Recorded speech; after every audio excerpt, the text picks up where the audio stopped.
E aí pessoal, Roberto Albuquerque passando aqui mais uma vez para trazer uma palavra para o teu coração. Com certeza desde já eu peço a você, para você compartilhar esse vídeo, para você poder comentar, curtir.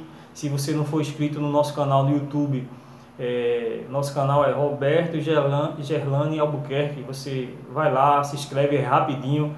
Com certeza vai ser bênção para a tua vida e para a tua família e para os teus amigos, tá bom? Quero trazer uma palavra sobre crise, na verdade. Eu vou pegar a questão do personagem bíblico, Jó, e falar sobre a crise que Jó passou de maneira bem específica ao nosso coração e tirar lições das atitudes de Jó para aplicar em nossas vidas, tá bom? Então Jó, capítulo de número 1, versículo de número 1 diz assim, ó: Havia um homem na terra de Uz, cujo nome era Jó, e este era um homem sincero, reto e temente a Deus, o texto diz. E ele desviava-se do mal. O versículo número 3 diz no finalzinho que Jó era o homem mais rico de todo o Oriente. A riqueza de Jó era enorme, era muito grande a riqueza de Jó. E diz o texto no versículo de número 3, no finalzinho, que este era maior que todos do Oriente.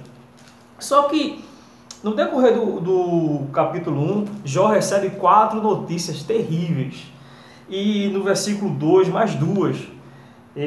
Eu quero ler essas notícias aqui, dar um panorama sobre essa questão dessas notícias que Jó recebe e que faz com que ele venha passar por uma crise e que Deus vai tratar alguma coisa conosco, tá bom? Você vai ver no versículo de número 14, a partir do 14, que ele começa a receber a primeira notícia. No 14 por 15 ele recebe que ele tinha alguns bois lavrando, algumas jumentas, e vêm os sabeus e roubam esses animais e matam os seus servos. Quando esse servo que chega até Jó e começa a dar essa notícia, ele está terminando de falar, outro servo chega correndo dizendo que caiu fogo do céu e as ovelhas e os moços foram consumidos todos, e só ele tinha sobrado para contar a Jó aquela história.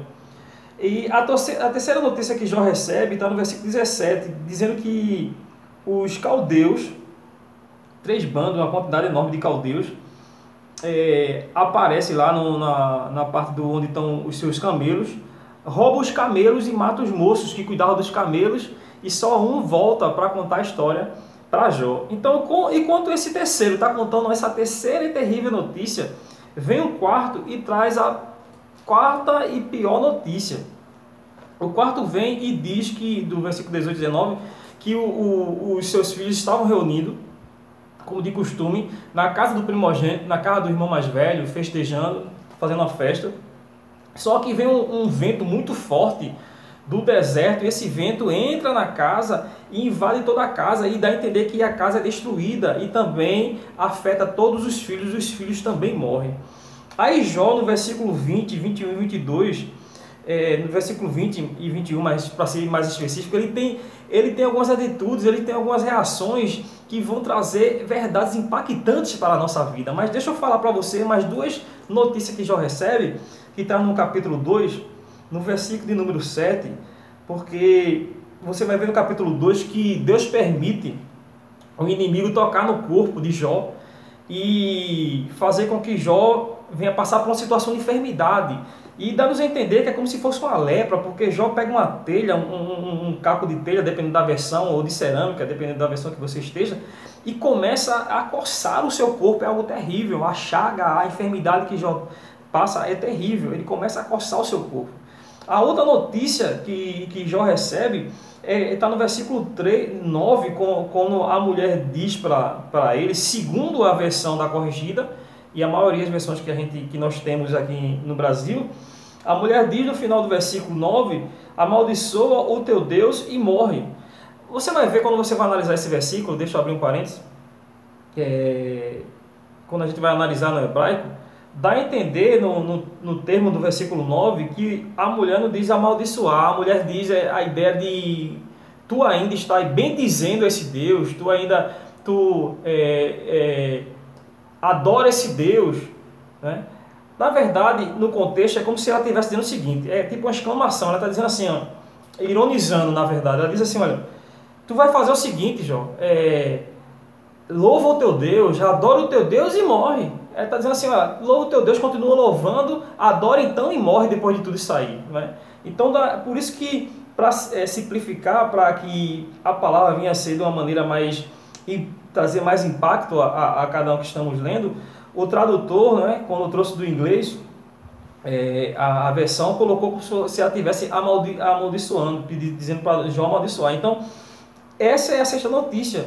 É como se a mulher estivesse sendo contrária àquela atitude de Jó. Então, como é que Jó se porta dentro disso, dessa situação que ele está passando, dessa crise que ele passou, uma crise financeira terrível, porque ele era o homem mais rico do Oriente, e também passa por uma crise familiar, porque ele perde todos os seus filhos, e a sua própria mulher, que devia o abraçar, que devia estar do seu lado, também contraria Jó nas atitudes que ele toma. Você vai ver aqui que aqui é forte demais. A primeira coisa que eu vejo aqui, a primeira verdade que eu vejo aqui, é que Jó, ele adora a Deus sem questionar nada. Porque isso aqui, o que Jó está passando aqui, amados, eu acho que metade da maioria das pessoas hoje, ao passar por isso aqui, ia blasfemar de Deus, ia gritar, ia abandonar Deus. Outros iam dizer, não, esse Deus não existe, como é que Deus vai permitir o ser humano passar por uma situação dessa? Mas você vai ver no capítulo 1, no início do capítulo 1, que o próprio Deus, ele testifica, ele dá testemunho de Jó, ele elogia Jó, ele fala do caráter de Jó, que não está relacionado o seu caráter a uma situação externa. O caráter de Jó, aquilo que Jó era, não estava relacionado simplesmente, não estava preso simplesmente aquilo que ele tinha. Você vai ver que Deus dá o testemunho dele, dizendo que ele era um homem temente, era um homem sincero, era um homem que não se desviava do mal, mas ele não era isso porque ele tinha as riquezas materiais. Então, depois, quando ele perde tudo isso, ele continua a fazer aquilo que ele já fazia. Ele adora a Deus sem questionar. Isso aqui é tremendo. Você vai ver no versículo de número 20, diz que ele, no finalzinho do versículo 20, diz, ele se lança em terra e adora. É isso que Deus está dizendo para nós. Vamos continuar adorando, independente de qualquer coisa, sem questionar, adorar, porque Deus está no controle de tudo. A outra coisa que Jó faz aqui é interessante, a gente percebe isso, porque quando ele diz assim, ó, versículo 21, e disse Jó, no saí do ventre de minha mãe e no tornarei para lá. O Senhor deu, o Senhor tomou, bendito seja o nome do Senhor. Bem dizer é agradecer. Bem dizer é elogiar. Jó está agradecendo a Deus por aquilo. Como é que se agradece por algo que está perdendo? Como é que se agradecer por aquilo que você tem é muito bom, mas você agradecer pelo que não tem é meio complicado. Mas diz o texto de Paulo escrevendo aos irmãos em Tessalônica, no capítulo 5, versículo 18, diz que em tudo dai graça. Eita, meu Deus! Em tudo dai graça a Deus, porque esta é a vontade de Deus para convosco. Nós precisamos agradecer a Deus por tudo, porque já está escrito também, tudo contribui para o bem daqueles que amam a Deus. Você crê nisso? Pode ter certeza, tudo contribui para o bem daqueles que amam a Deus. Sabe o que é que a gente tira mais dessas atitudes de Jó? É que em meio a esse sofrimento, essa dificuldade, a essa crise que Jó passou, Jó ele não culpou a ninguém. Ele não culpou a ninguém. Você vai ver nos outros capítulos posteriores que mesmo em meio aos seus amigos, ditos amigos, né? Começar a mostrar, como se estivesse mostrando que Jó tinha errado, que Jó estava passando por aquela situação porque tinha pecado, tinha tomado decisões erradas. Ele não culpa ninguém, ele não fica, não, é culpa do governo, é culpa do político, é culpa do vizinho, é culpa dos chineses, é culpa dos europeus, não.